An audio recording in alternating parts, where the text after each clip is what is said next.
Magandang araw po sa inyong lahat. Kahapon, nagtipon muli ang buong Uplift Committee. Kasama dyan ay ang Executive Secretary, mga kalihim ng Department of Energy, ang Department of Transport, ang DSWD, ang Department of Agriculture, Department of Finance, ang Department of Development at ang DBM. Magbula pa man nang nagsimula ang gulo sa Middle East, agad na kami nagpupulong ang mga miyembro ng Uplift at tinitignan namin ang dapat tugisin sa iba't ibang mga sektor. Kaya continuation lamang po ito na aming isang buwan nang ginagawa. At formal nating itinatag ang Uplift upang mas mabilis na maprotektahan ang bawat Pilipino. Simulan po natin sa pagkain. Kapag tumaas kasi ang presyo ng langis, sumusunod ang presyo ng pagkain. Yun ang ayaw naming mangyari.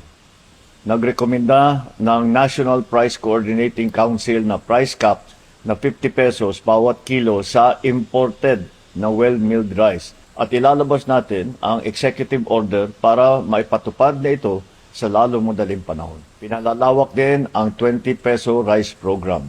May 627 na ng center sa buong bansa. Ito ay naging mas malawak dahil dati ang aming pinoprovide sa 20 pesos rice ay 600 tons. Ay ngayon umakyat na sa 2,000 tons dahil tumaas ang demand. Meron ding dadating na tulong galing sa Presidential Assistance to Farmers, Fisherfolk and Families.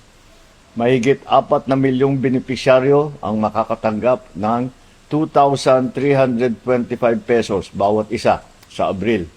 Mayroon ding fuel subsidy para sa mahigit na 40,000 na magsasaka.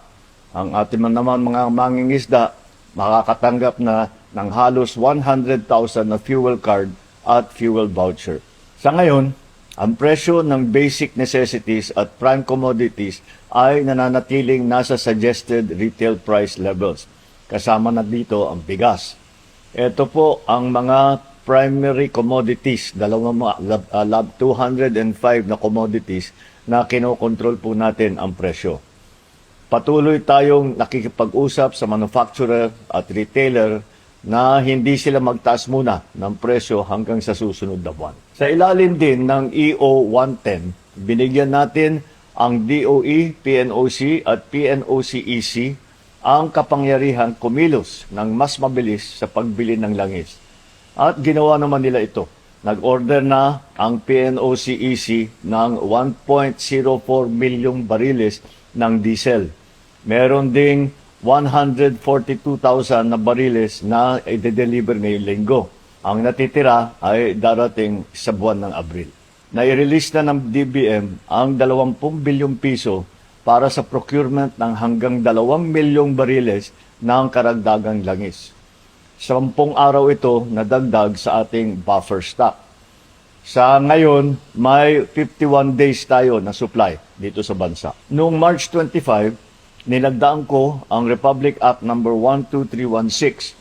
Itong batas na ito ay nagbibigay sa akin ng kapangyarihang suspindihin ang excise tax sa langis kapag kinakailangan. Magtatagpo ang DBCC ngayong linggo para ibigay ang kanilang pag-aaral dito sa bagay na ito sa excise tax. Sa bisa ng EO 110, may kakayahan na ang Department of Energy na magrekomenda ng aksyon sa ERC tungkol sa operasyon ng tinatawag na Wholesale Electricity Spot Market o OSM upang mabantayan ang presyo ng kuryente at maiwasan ang biglaang pagtaas nito.